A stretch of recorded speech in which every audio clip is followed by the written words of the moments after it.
Ici, votre serviteur, votre frère, votre fils et votre prophète Eli Pada. Ça fait un très bon moment, je ne me suis pas adressé à vous.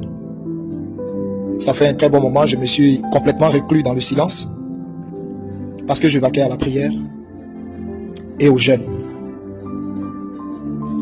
Depuis la vidéo du 5 avril, jour de la Pâque,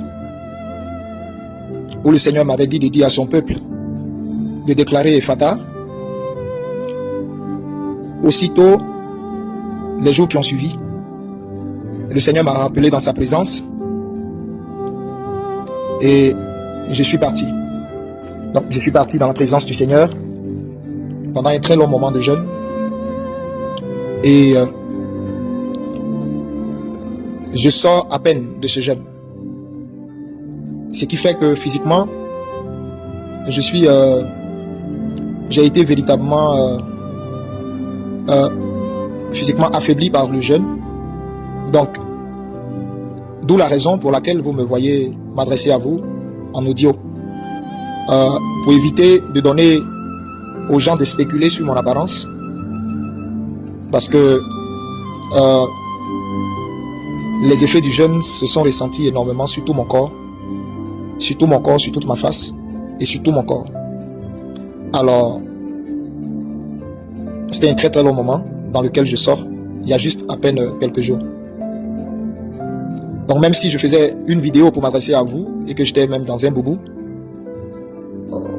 vous auriez même vu à travers le boubou l'impact du jeûne sur mon corps et je ne veux pas de ça. Je ne veux pas donner cette image de compassion de moi.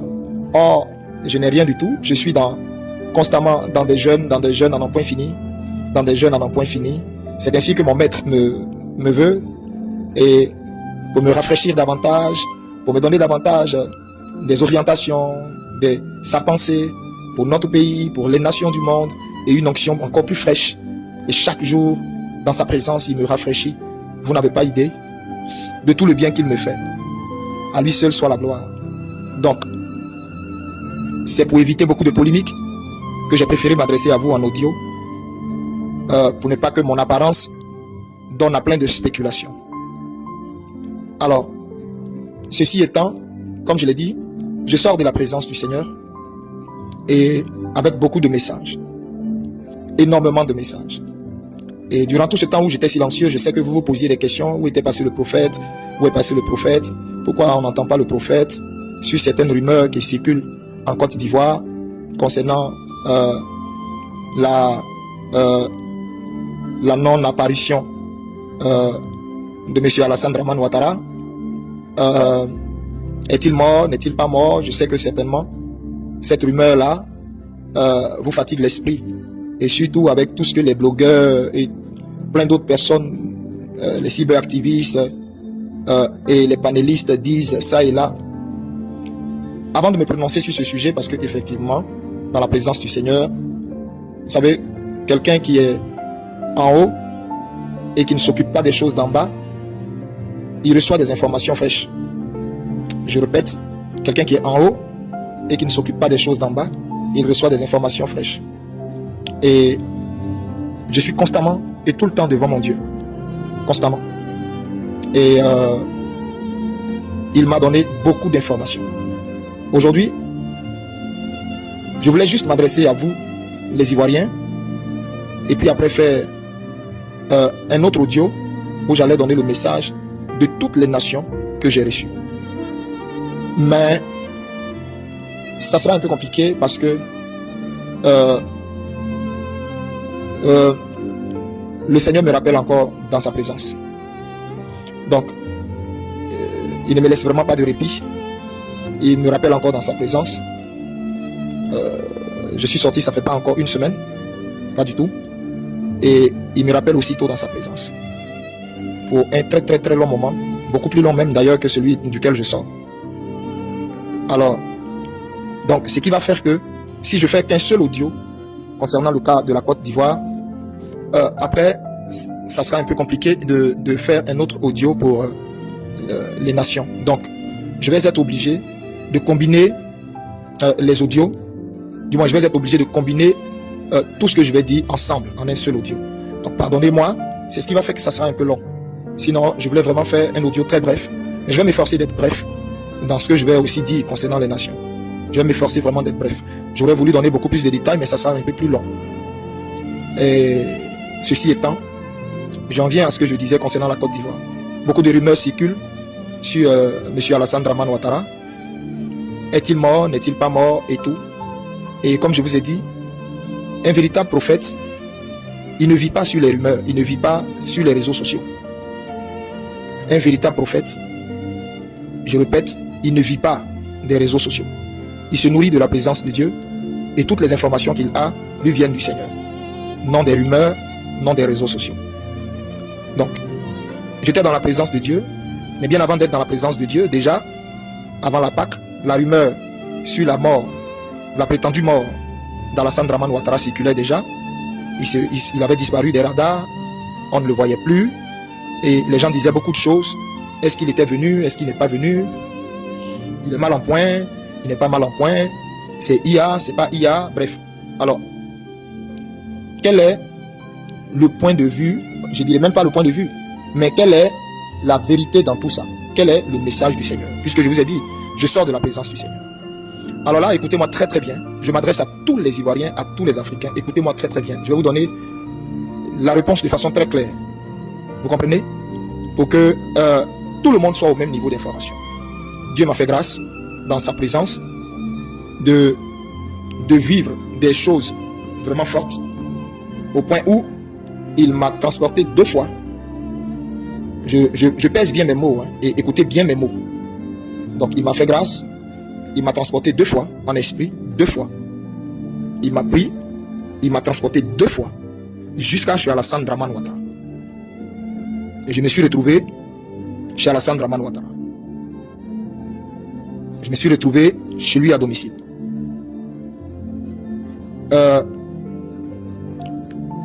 Chez lui à domicile, je ne sais pas si le Saint-Esprit me permettra de donner certains détails, mais je répète, je me suis retrouvé chez Alassane Ouattara à domicile. Puisque la rumeur courait, soi-disant il était mort, c'était ce que tout le monde disait sur Internet. Moi, j'y croyais pas du tout parce que c'est pas ce que le Seigneur m'a dit. C'est parce qu'il m'avait dit, le Seigneur m'avait déjà révélé quel était le sort de cet homme et pourquoi il connaîtrait ce sort. Et je l'ai annoncé avant la prétendue élection qui a eu lieu. Et donc, j'ai fait déjà connaître le sort que Dieu réserve à Alassane Ouattara. Je l'ai fait connaître. Ce que j'ai dit là, je ne l'ai pas inventé. C'est le Seigneur qui m'a dit, qui m'a montré le sort de Ouattara et que j'ai annoncé. Maintenant, puisque la rumeur enflait, soi-disant il était mort et tout, moi j'ai pas voulu du tout même interroger le Seigneur dessus, ça m'a pas intéressé du tout, puisque je sais ce qu'il m'avait déjà dit. Et des gens étaient troublés par cette rumeur et ils m'ont contacté, ils m'ont demandé qu'en était-il. Et j'ai dit, dans tous les cas, je vais dans la présence de Dieu, mais ce que Dieu m'a dit là, je ne crois pas qu'il en sera autrement. Mais comme la rumeur persistait, j'ai dit, Seigneur, voici ce qui se raconte. Qu'en est-il? Et c'est ainsi que le Seigneur maintenant m'a pris pour m'amener jusqu'à chez Ouattara. Et j'ai vu Ouattara. Monsieur Alassane Dramane Ouattara, je le dis avec fermeté. Je le dis avec fermeté. Écoutez-moi bien, peuple de Dieu. C'est votre prophète qui vous parle. Je le dis avec fermeté. Monsieur Alassane Dramane Ouattara est bel et bien vivant. J'ai vu Monsieur Alassane Dramane Ouattara. Il est bel et bien vivant. Le monsieur que vous voyez là, qui apparaît sur vos écrans, c'est Alassane Dramane Ouattara. Je vais vous dire des choses et je vais donner des détails. Eux-mêmes, ils seront choqués. Ils vont se demander, mais d'où je sors tous ces détails? Mais justement, je viens de la montagne sacrée du Dieu très haut. Et j'ai reçu des informations capitales et assez délicates. Vous voyez que je tarde un peu sur mes mots parce que je me demande en même temps que je parle, bon, est-ce qu'il faut dire ça, est-ce qu'il faut exposer ça, ou est-ce qu'il faut garder ça, cette confidence pour moi? Mais, je vais dire ce que Dieu me met à cœur de dire, et ce qui ne me met pas à cœur de dire, je vais le garder pour moi. Mais je veux une bonne fois pour tout éclairer l'antenne de tous les Ivoiriens et de toutes les Ivoiriennes, de tous les Africains. Monsieur Alassane Dramane Ouattara est vivant, sauf que, quand je suis allé chez Ouattara, Alassane Dramane Ouattara est très mal en point. Mais quand je vous dis mal en point, je vais vous décrire comment il est mal en point. Et je vais vous dire de quoi réellement souffre Dramane Ouattara. C'est pourquoi j'ai dit, toute son équipe seront choqués des informations que je vais vous donner parce qu'ils vont se demander, mais comment a-t-il pu avoir ces informations? Et j'ai pu avoir ces informations parce que je suis rentré dans la chambre à coucher de Ouattara. Je répète, j'ai eu ces informations parce que je suis rentré dans la chambre à coucher d'Alassane Dramane Ouattara. Mon Dieu m'a amené dans la chambre à coucher d'Alassane Dramane Ouattara. Et mon Dieu est témoin de ce que je dis. Alors donc, je reviens sur ce que je disais. Il est bel et bien vivant. Alassane Dramane Ouattara est bel et bien vivant. Arrêtez d'écouter les rumeurs comme quoi il serait mort, c'est IA, c'est une poupée, c'est rentré ici, c'est des histoires, c'est des conneries, tout ça. Alassane Dramane Ouattara est bel et bien vivant. Vous comprenez ce que je vous dis? Alassane Dramane Ouattara est bel et bien vivant. Mais Alassane Dramane Ouattara est très mal en point. La première fois que je me suis retrouvé dans sa chambre, des médecins s'affairaient autour de lui. Il y avait principalement des médecins blancs. Je répète, principalement des médecins blancs et tout au plus un seul médecin noir. Mais en particulier des médecins blancs. Donc, l'équipe de santé de Ouattara sont des blancs. L'équipe de santé de Dramane sont des blancs. Jusqu'à même les infirmières sont des blancs. Sinon des blanches. Je le dis parce que j'ai vu. Et ces ministres et ces gens qui sont autour de lui là seront surpris des informations que je donne. Et c'est comme ça. Ouattara, mais je vous dis, est dans un état. Ouattara mais souffre terriblement dans sa chair.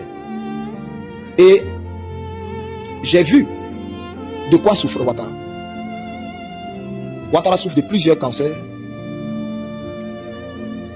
Ouattara souffre, je répète, de plusieurs cancers. Il souffre de plusieurs cancers. Il souffre d'un cancer de la prostate, mais en phase terminale. Il souffre également d'un cancer. Comment ça s'appelle? Oh là là, attendez, le mot va me venir. Il souffre d'un cancer. Comment ça s'appelle?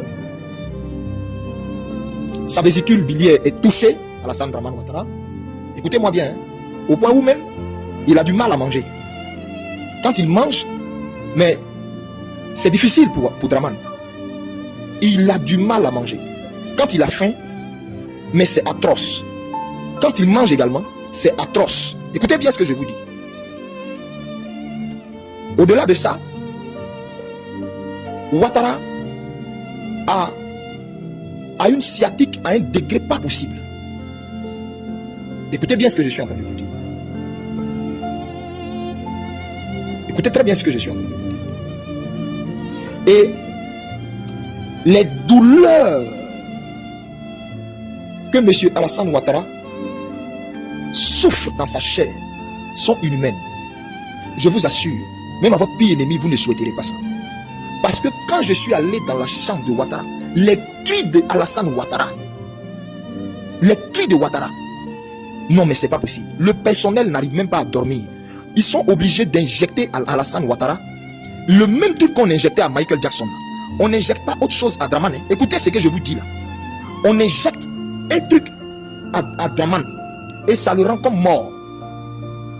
C'est à cette seule condition là que Dramane Ouattara peut dormir. Est-ce que vous comprenez ce que je vous dis? Les cris de Ouattara percent les murs. Et non seulement il souffre dans sa chair de toutes ces différentes maladies, mais au-delà de ces maladies, Alassane Dramane Ouattara est torturé par des démons, des esprits. En fait, c'est même pas des démons. Il est torturé par des esprits que j'ai vus. Les esprits qui voient qu'il le torture, je les ai vus. Mais ils sont horribles. Et le Dieu tout-puissant qui m'a transporté là-bas, j'étais choqué quand j'ai vu ces esprits. J'ai dit, mais ça c'est quoi? Ça c'est quel genre d'esprit? Et le Seigneur me dit, ce sont les esprits avec lesquels il a travaillé pour assujettir la Côte d'Ivoire, les esprits qu'il a invoqués, les esprits dont lui-même ne maîtrisait pas comment je vais dire ça, les tenants et les aboutissants, mais dont il avait besoin de la force et des services pour assujettir les Ivoiriens, pour les maintenir dans la peur là. Ces esprits-là, ce sont eux qui sont en train de torturer Ouattara, en dehors des maladies qu'il a dans sa chair. Mais quand ces esprits-là apparaissent à Ouattara, vous savez à partir de quelle heure ils apparaissent à Ouattara? Quand il est 18h, quand on commence à entrer à partir de 18h, 18h30, Alassane Ouattara ne veut pas qu'on le laisse seul. Ce que je dis là, eux tous dans son entourage intime là, ce que je dis là, même ces ministres savent pas. Mais son entourage intime, ils savent de quoi je parle. Le monsieur là, je dis, on ne souhaite pas ça à son pire ennemi. On ne souhaite pas ça à son pire ennemi. Vous ne pouvez pas comprendre ce que Dramane vit. Les esprits qu'il voit là, c'est choquant. Ils sont horribles. Et quand ils viennent là, tous les poils de monsieur Ouattara, sa peau s'irrisse. Mais à un point, il est tétanisé, il est effrayé. Il se met à crier. Il crie. Et ces médecins viennent. On essaie de le maintenir et on lui injecte ce que je vous ai dit là, pour qu'il arrive à dormir. Mais même quand il dort, les esprits là, il les voit, il le torture. Ce que je vous dis là, ce que je vous dis, Dieu m'est témoin. Dieu m'est témoin. Dieu m'est témoin. La Bible dit, maudit soit celui, malheur à celui qui jure au nom du Seigneur. Dieu m'est témoin. Mon Dieu m'est témoin de ce que je vous dis. Et moi j'ai demandé au Seigneur, mais comment un homme peut supporter ça là? Et le Seigneur dit, il est torturé dans sa chair d'abord pour avoir osé me défier. Il savait lui-même que ce mandat qu'il voulait faire là ne lui était pas permis. Il est allé consulter tous les chamans. Il a consulté les esprits de mort. Il a consulté les esprits des eaux. Il a consulté les esprits, écoutez-moi très bien, les esprits des forêts. Qui Ouattara n'a pas consulté? Ils lui ont tous dit, ce mandat où tu t'en vas là, ce mandat là, c'est pas possible, tu peux pas le faire. Dieu a mis une croix sur toi, tu peux pas le faire. Mais comme Eli Bada avait prophétisé depuis 2023, parce que depuis 2023, lors d'une veillée à la cité de Dieu, Dieu a pris mon esprit, il m'a amené à parcourir l'année 2025 et j'ai vu tous les mouvements qu'il y a eu là. J'ai vu les mouvements qu'il y a eu pendant les élections. Je n'ai pas vu d'élection en Côte d'Ivoire. Non, pas du tout. Ces élections-là avaient été annulées. Il n'y avait pas eu d'élection. Comme j'avais annoncé ça, et comme j'étais sorti encore en 2025, l'année dernière, pour récidiver, le QG de Ouattara s'est réuni en urgence. Et ils ont voulu faire passer Eli Bada pour un faux prophète, c'est-à-dire pour un menteur. Donc, le défi était de s'arranger coûte que coûte pour qu'il y ait élection, un semblant d'élection. Avec des candidats que eux, ils ont triés sur le volet et dont ils ont sucré les poches.